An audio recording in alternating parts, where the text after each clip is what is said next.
ये फिर चालू हो गया फ़ोन पे। ओए ये देखो आज के बच्चे ये शॉर्ट्स देखते हैं अभी से चालू हो गए शॉर्ट्स देखना। उंगलियां देखो कैसे चल रही हैं। सारा मोबाइल चलाना आता है इसको, यूट्यूब चलाता है ये सारा। ये क्या चला रहा है?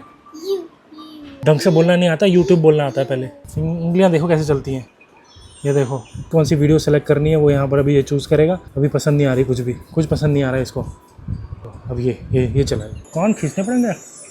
कौन पढ़ाई नहीं करेगा ना, मम्मी से बहुत पिटाई होगी तेरी। ये आज के बच्चे, आजकल की डीएनए जनरेशन न्यू कुछ नहीं कर सकते। Hey guys, what is up और वेलकम टू टुडेज व्लॉग। और वैसे तो जब मैं ये वीडियो डाल रहा हूँ, व्लॉग डाल रहा हूँ, तो आई थिंक हमने अभी जो पहले वाला व्लॉग है वो अपलोड नहीं किया। लेकिन अगर मैं आपको बता देता हूँ कि ये मैं यहाँ पर ना अपना एक वैसे गेमिंग सेटअप बिल्ड कर रहा हूँ, तो उसका प्रोसेस वगैरह मैंने लास्ट जो व्लॉग में दिखाया था। अब आज वाले व्लॉग में हम उसको कंटिन्यू रखेंगे, बट मेरे को अभी वैसे यहाँ पर एक मॉल भी जाना है, तो थोड़ा सा मुझे सामान वगैरह भी लेके आऊँगा उसी सेटअप के लिए। वैसे तुम्हें कुछ चाहिए मॉल से? चल लेते हैं थोड़ा बहुत पार्ट की टी-शर्ट कुछ घर की एक्सेसरीज देख लेंगे। ठीक है, तो मॉल चल लेंगे और वहाँ से कुछ सामान वगैरह उठाना होगा तो उठा लेंगे। और बाकी मैंने जैसे बताया ना, मुझे अपने सेटअप वगैरह के लिए भी कुछ सामान चाहिए, तो वो सब भी हो जाएगा। पार्ट को चूचू ट्रेन भी सिखा देंगे। चू ट्रेन, बाकी उसके भाई हर बार जाता तो वो एक कार उठा लाता है हमेशा। उसका और कोई काम नहीं है मॉल में, वो सिर्फ जाता है और बस कार्स देखता है, उसका यही काम है। हमारे पास भाई कार्स का कलेक्शन बहुत सारा हो चुका है उसका। बहुत सारी कार है उसके पास। एक बड़ी वाली कार तो ये देखो, एक ये वाली जो कार है ना, उसको बर्थडे पे गिफ्ट करी थी उसके चाचा और उसके ताऊ ने। भाई जब से ऐसे ही पड़ी है, कोई यहाँ पर उसको चलाता नहीं है, क्योंकि इसको चलाते हुए ना वो ऐसे खड़ा सा हो जाता है, तो हम भी डर लगता है भाई कि वो गिर विर ना जाए। और अभी छोटा है, अभी ज्यादा नेक्स्ट ईयर तक चलाना स्टार्ट कर देगा। हाँ, तो 3 साल से बड़े बच्चों के लिए मेरे ख्याल से इस तरह की कार्स वगैरह रहती है, तो इसलिए अभी ऐसे ही पड़ी हुई, ज्यादा हम चलाते नहीं है। वो भी छोटी छोटी कारों से खेलता है। तो चले फिर। पार्थ जब उठ जाएगा तो चले जाएंगे। तो वही हमेशा की तरह अभी सो रहा है, दोपहर में सो जाता है, तो अभी उठेगा तो फिर उसके बाद मॉल चलेंगे। बट उससे पहले ना मैं आपको थोड़ा बहुत प्रोग्रेस दिखा देता हूँ, जो मैंने यहाँ पर अभी अपना जो सेटअप वगैरह कंप्लीट किया। तो अभी यहाँ पर है कि जैसे आपने लास्ट वाले व्लॉग में देखा था, मैंने अपना ये पूरा टेबल भाई इस तरह से हमने रखा हुआ है। अगर नहीं देखा व्लॉग तो पहले वो देख लेना। लेकिन यहाँ पर ये हमारा पीसी है, मैंने अभी यहाँ पर इसको भाई कुछ दिन पहले ही बिल्ड किया है। और ये मेरा भाई जो मॉनिटर है, वैसे मैंने लास्ट व्लॉग में ना इसको 27 इंच का बोला, ये 32 इंच का है, तो तभी थोड़ा बड़ा यहाँ पर है इस सेटअप के हिसाब से। बाकी फाइनली ये वाला जो आर्म है ना भाई, ये आ गया था उसी दिन ही, तो इसको मैंने रात में ही यहाँ पर लगा दिया था, वायरिंग वगैरह कर दी थी। और इसका जो मॉनिटर पड़ा है, जो वो यहाँ पड़ा है, तो इस मॉनिटर को यहाँ पर हम वर्टिकली यूज करूंगा मैं इस सेटअप पर। और अभी भाई 2 मॉनिटर सेटअप ही रहने वाला है, तो 2 मॉनिटर के साथ ये जो सेटअप है ना भाई, मैं कंप्लीट करूंगा। अब मुझे लगता है कि भाई मस्त होने वाला है। जो मेरे को जिस तरह का सेटअप चाहिए, यहाँ पर हम ब्लैक और व्हाइट में यहाँ पर ये सेटअप है उसे बिल्ड करें। जब तक पार्ट नहीं उठता है तो तब तक भाई ये यहाँ पर बाकी चीजें कंप्लीट कर लेते हैं। RGB वगैरह ऑलरेडी मैंने लगा दिया है, तो अभी यहाँ पर ये जो मॉनिटर लगा देते हैं। तो ये जो मॉनिटर है, ये भाई देख सकते हो मैंने यहाँ पर व्हाइट कलर का लिया था। तो ये पीछे की तरफ से ना ऐसे व्हाइट दिख रहा होगा, लेकिन ये ग्रे कलर का है। बाकी ये है लिनोवो का 24 इंच का। मैंने ऑलरेडी ये जो इसकी प्लेट वगैरह भी लगा दी है पीछे, तो इसको बस इसके ऊपर मुझे अब हैंग करना है। एक हाथ से मैं उठा के एक बार करने की कोशिश करता हूँ। ये भाई इसके ऊपर हैंग हो गया, और यहाँ पर ये एक स्क्रू टाइट कर देना होता है। तो ये हमारा भाई मॉनिटर है, इस पर अब आर्म पर लग गया है। तो कुछ इस तरह से अभी हमारा यहाँ पर ये सेटअप हो गया है। वैसे इसकी जो हाइट वगैरह एडजस्ट करनी है तो वो वगैरह हो जाएगी।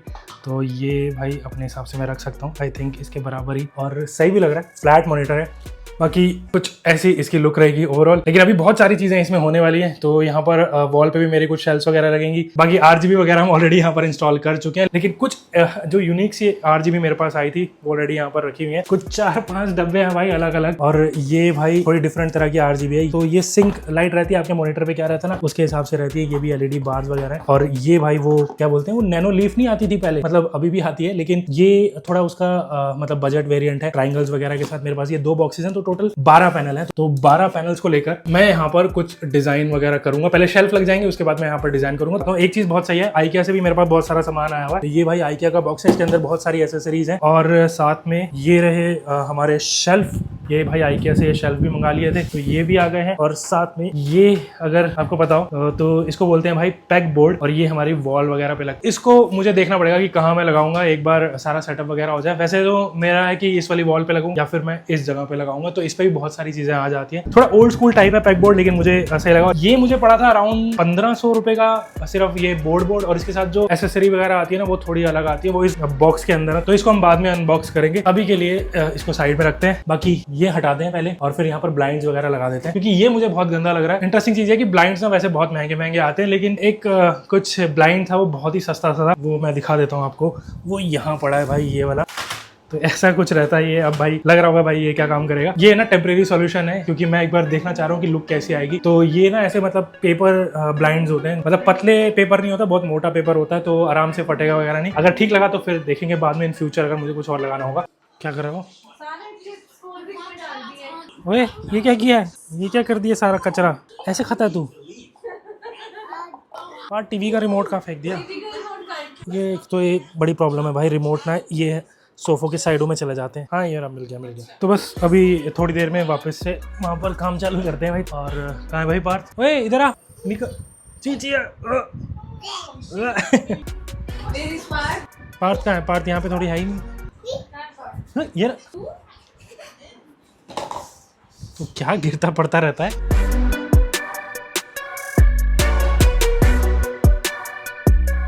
जैसा मैंने बोला था भाई, इसके पीछे बहुत सारी मिट्टी वगैरह होगी। यहाँ पर एक कबूतरों ने पता नहीं क्या कर रखा है। तो सबसे पहले तो भाई इसी की सफाई वगैरह करनी पड़ेगी। लेकिन मैंने ना एक ऑलरेडी इस तरह के जो ब्लाइंड्स ना मैंने लगा दी थी। तो इस तरह से ना ये जो ब्लाइंड्स है ना ये ऊपर की तरफ चिपक जाती है। अगर क्लोजली दिखाऊं ना तो ये भाई कुछ ऐसा सा पेपर रहता है, थोड़ा थिक टाइप का। और ये ब्लाइंड ना मतलब वैसे बाहर बहुत पॉपुलर है। वहाँ आती है भाई आई थिंक ये $2-3 की, यहाँ पर आई है ₹250 की। अब ये मैंने ऑलरेडी लगा दी थी, तो मैं इसको एक बार पूरा नीचे तक छोड़ देता हूँ और देखता हूँ कैसी लग रही है। इस तरह से पूरी नीचे हो जाएगी तो कुछ ऐसी भाई लुक आएगी। वैसे इसको नीचे रोकने के लिए ना यहाँ पर कुछ वेलक्रोज होते हैं, वो उसको लगाना पड़ेगा। मैंने ऐसे ना 2 मंगाई थी, क्योंकि यहाँ पर इतने बड़े साइज की कोई थी नहीं। तो इस वाले को हाफ में फिट करने के लिए फिर मुझे इसको काटना पड़ा। ये ना कैंची और आप किसी कटर वगैरह से काट सकते हो इसको। तो अगर आपको ऐसे कोई बजट वाली कोई भी विंडो वगैरह पे लगानी हो ना, तो आई थिंक ये सही ऑप्शन है। बट अभी के लिए मैं पहले इसको दोनों को लगा देता हूँ और फिर यहाँ पर देखते हैं कैसी लगेगी। बाकी देखो भाई, मैं कोशिश करूंगा हर एक चीज के ना प्राइजेस वगैरह और लिंक वगैरह नीचे डिस्क्रिप्शन में देने के। और इन ब्लाइंड के साथ ना इस तरह की वेलक्रो वगैरह आती है और साथ में इस तरह की एक क्लिप आती है कहीं से जगह पर रोकने के लिए।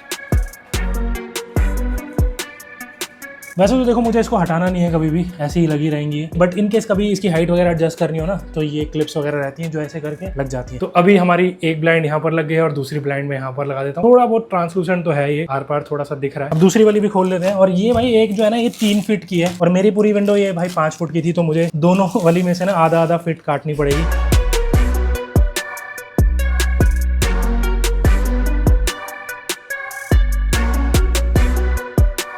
ऐसे दिखने में तो मुझे पहले से तो काफ़ी बेटर लग रही है, मतलब एस्थेटिकली भी अच्छी लग रही है। और वैसे यहाँ पर जो लाइट भी है बहुत अच्छे से ब्लॉक कर रही है, बहुत ज़्यादा ऐसे लाइट लीक नहीं हो रही। वैसे तो देखो भाई टेम्परेरी सॉल्यूशन है, मतलब ये वाला जो टेम्परेरी सॉल्यूशन मैंने पहले लगाया हुआ था तो उससे तो बेटर ही है। 200-250 रुपये के हिसाब से तो ये मुझे सही लगा। तो ये वाला काम हमारा फिनिश हो गया। तो यहाँ पर अब स्पेस आ गया, तो यहाँ पर हमारा वो जो पैक बोर्ड वगैरह था ना वो यहाँ पर लग जाएगा। कैसी लग रही है आपको बिफोर आफ्टर, ये आप बताओ नीचे। वैसे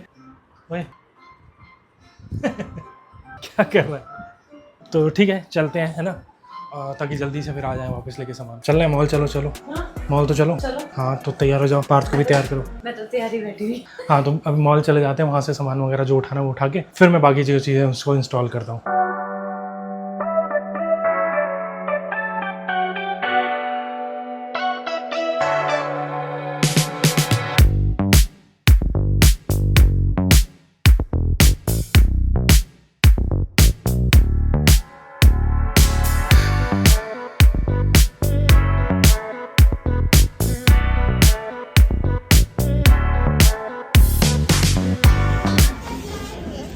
ठीक है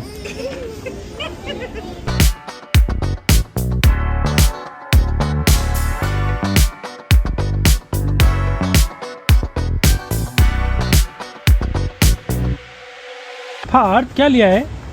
दिखाओ। खार लिया है तुझे? पार्थ को ये क्यों दिलवाना है? ये खेलेगी ना, क्योंकि वो नहीं खेलेगा तो तू खेलेगी, है ना।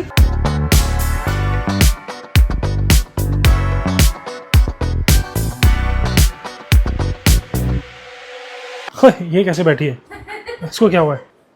ये क्या कर रही है? मंजे पे नहीं बैठते लोग गर्मियों में, बेला मार के ये वैसे बैठी हुई है। तो ये पैक बोर्ड इंस्टॉल करने से पहले ना मैं पहले वो जो IKEA का बॉक्स है ना उसे एक बार अनबॉक्स करके उसमें से सामान निकाल देता हूँ, क्योंकि उसमें भी बहुत सारा सामान है जो इस पैक बोर्ड में लगेगा।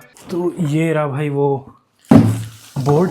वैसे मैंने ना एक और RGB लाइट मंगाई थी, ये नॉर्मल चीप वाली जो मैं पहले बता रहा था ना, 400-500 रुपए की आ जाती है। क्योंकि अभी मॉल गए थे ना, तो वहाँ से मुझे इतना ज़्यादा कुछ ऐसे पसंद नहीं आया। आर्टिफिशियल प्लांट्स वगैरह होते हैं ना, वो मैंने IKEA से कुछ मंगाए थे, तो पहले मैं उसको चेक करता हूँ कि उसकी क्वालिटी कैसी है। अगर मुझे लगा कि भाई वो अच्छे हैं तो फिर मैं IKEA से और ऑर्डर कर दूँगा। मॉल में मतलब ठीक ठाक थे, बहुत ज़्यादा ऐसे मुझे अच्छे नहीं लग रहे थे, बट और भी कुछ सामान चाहिए था, तो मेरे को लगा पहले ये सब यहाँ पर सेटअप कर लेता हूँ, और अगर फिर ज़रूरत पड़ेगी तो फिर मैं जाके ले आता हूँ। यहाँ से पास में ही पड़ता है।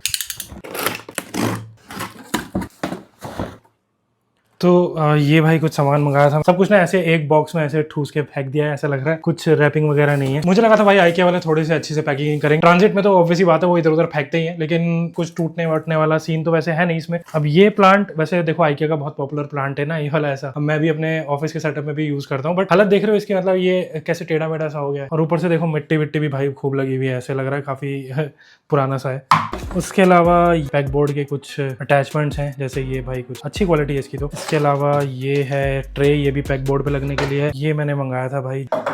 तो ये कुछ ऐसे हो जाता है, तो ये सही लग रहा है ना। ये जो हमारा यहाँ पर शेल्फ लगनी है ना, तो उसके स्टैंड प्लास्टिक के हैं, ठीक ठाक क्वालिटी है इनकी भी। और ये भाई हमारा एक और फेक प्लांट है, बट क्वालिटी इसकी यहाँ पर ठीक ठाक है। उसके अलावा ये कुछ और अटैचमेंट्स हैं, वो भी ये भी पैकबोर्ड की अटैचमेंट है। ट्रे, कुछ और छोटा छोटा सामान है ये भी, तो ये भी ऐसे क्लिप्स रहती हैं, ये भी सब पैकबोर्ड पे ही लगता है। तो ये सारा सामान हमने IKEA से मंगाया है, तो मोस्टली सब पैकबोर्ड वाला ही सामान है। मुझे IKEA से मतलब थोड़ा बेटर एक्सपेक्टेड था कि अगर कुछ शिप करते हैं तो थोड़ा बेटर पैकेजिंग वगैरह हो, सब एक डब्बे में फेंक दिया ऐसे, तो हम भी फेंक देते हैं। तो अब एक बार मैं पैकबोर्ड लगा लेता हूँ, फिर यहाँ पे शेल्फ लगा लेते हैं, और फिर ये सारी चीजें सेट करेंगे। तो फाइनली दोस्तों ये पैकबोर्ड यहाँ पर मैंने इंस्टॉल कर दिया है। 4 स्क्रू वगैरह लगते हैं, 2 ही स्क्रू लगते हैं वैसे दीवार पर, 2 इसके नीचे कुछ ऐसे सपोर्टर होते हैं। अब ये जितने भी एसेसरीज रहती हैं पैकबोर्ड की, वो यहाँ पर मैं इस पर इंस्टॉल कर सकता हूँ। वैसे सही में इस दीवार पे ही थोड़ा बेटर लग रहा है ये, और मैंने थोड़ा सा ऊंचा लगाया ताकि मैं थोड़ी एसेसरीज हैंग कर पाऊँ। सबसे पहले तो देखो भाई ऐसी कुछ ट्रे आती हैं, और ये कुछ ऐसे लग जाएंगी इसके ऊपर। उसके बाद एक और तरह की ऐसी कोई ट्रे है, तो इसको भी मैं ऐसे करके इस पे लगा देता हूँ, और एक आधी मैं इसको यहाँ पे भी लगा देता हूँ ऐसे कुछ। तो ये भाई ऐसे सामान वगैरह ऐसे इसके ऊपर आ जाता है। चाहे मैं इसके ऊपर अब कोई फ्लावर पॉट रख दूँ, ऐसे तो नहीं आएगा, लेकिन ऐसे तो आ जाएगा, ऐसे रख दूँ। बाकी कुछ ऐसे ये एंगल से होते हैं, इनको भी इस हिसाब से लगा सकते हो। जैसे अगर मुझे यहाँ पर ये ड्रिल रखनी है इसके ऊपर, तो मैं ये ड्रिल ऐसे इसके ऊपर टांग सकता हूँ, तो ऐसे भी ड्रिल भी टंग जाएगी। बट एनीवेज मुझे ड्रिल तो नहीं टांगनी, तो अपने हिसाब से भाई इन सबको कस्टमाइज मतलब कर सकते हो, अरेंज वगैरह। सामान वगैरह यहाँ रखेंगे तो अच्छे से और पता लगेगा। अब शेल्फ लगा लेते हैं यहाँ पर जल्दी से।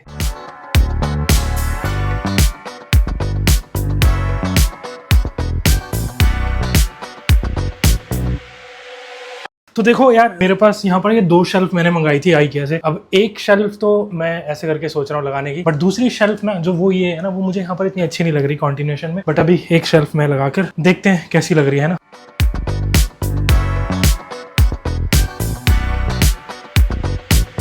तो फाइनली भाई शेल्फ लग गई है। थोड़ा सा यहाँ पर भाई यहाँ डैमेज वगैरह आ गया, लेकिन एकदम लेवल पे लगी है, जैसा देख सकते हो ना। ये पैकबोर्ड भी अच्छा लग रहा है, ये शेल्फ भी अच्छी लग रही है। तो ओवरऑल ये ऐसी अभी लुक आएगी। अभी और एक और शेल्फ शायद मैं यहाँ पे लगाऊं, लेकिन अभी के लिए आई थिंक इतना ही बहुत है। तो बस भाई आज के लिए इतना ही रखते हैं। अब देखो भाई काफ़ी हद तक ये कंप्लीट हो गया है, और थोड़ा बहुत रह गया, तो वो अब आई थिंक नेक्स्ट व्लॉग में हम करेंगे। 10 बज चुके हैं भाई, काफ़ी रात हो गई और मैं काफ़ी थक भी गया हूँ। तो अब मैं सिर्फ डिनर करूँगा और फिर एक मूवी देखेंगे। अभी मैं रेगुलर यार इस चैनल पर ब्लॉग्स डालने की कोशिश कर रहा हूँ, तो मेरे हिसाब से आपको भाई अलग अलग तरह का कंटेंट देखने को मिल जाएगा। जैसे गेमिंग है, मेरा थिएटर सेटअप है, मतलब बिहाइंड द सीन्स वगैरह हम डालते रहेंगे।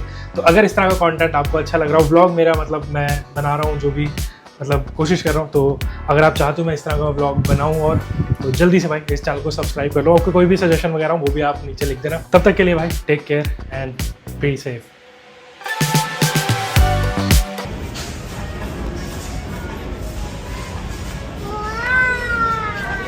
तेरे काम का वाओ।